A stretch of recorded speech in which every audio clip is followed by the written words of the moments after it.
Hello mga kakarpentero, magkukumpuni po tayo ng grinder. Malakas po yung spark niya mga kakarpentero. Ang gagawin po natin, titingnan natin kung ano yung remedyo para masalba po yung ano niya, para magamit pa. Ganito po yung andar niya mga kakarpentero. Yan. Malakas po yung hagok niya, parang humihilik. Tingnan natin kung ano yung remedyo na niya.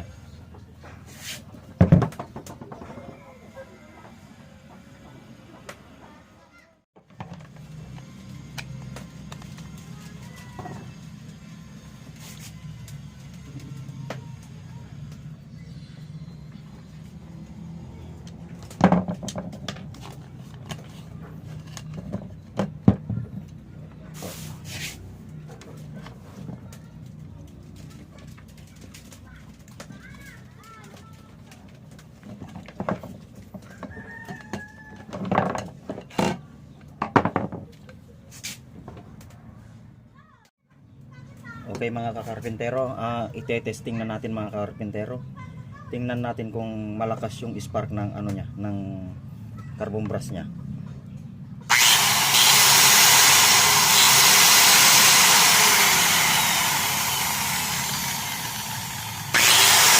Ayun po mga kakarpentero.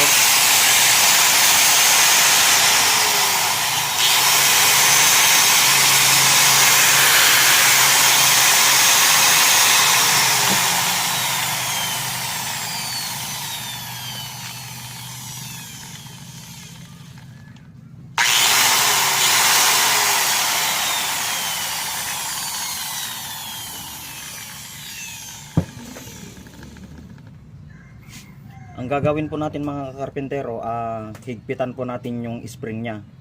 Kasi malaki pa po yung ano niya, yung carbon brush. Yung carbon brush natin malaki pa. Kaya ang gagawin natin, higpitan natin para yung carbon brush natin didiin. Kasi parang maluwang yung spring niya. Ganun po ang gagawin natin mga karpentero. Tapos ite-testing natin.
Okay, ang ginawa po natin mga kakarpentero, linakasan po natin yung spring para madiin niya yung carbon brush natin kasi maluwang kanina.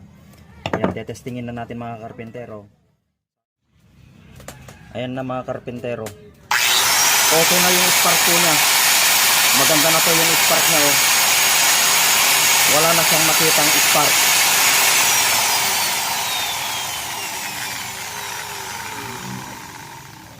O kaya kung yung malakas na spark na niya kanina at saka yung hagok niya nawala na. Yung spark na ng carbon brush natin maganda na. Yan, ang linis-linis na mga karpentero.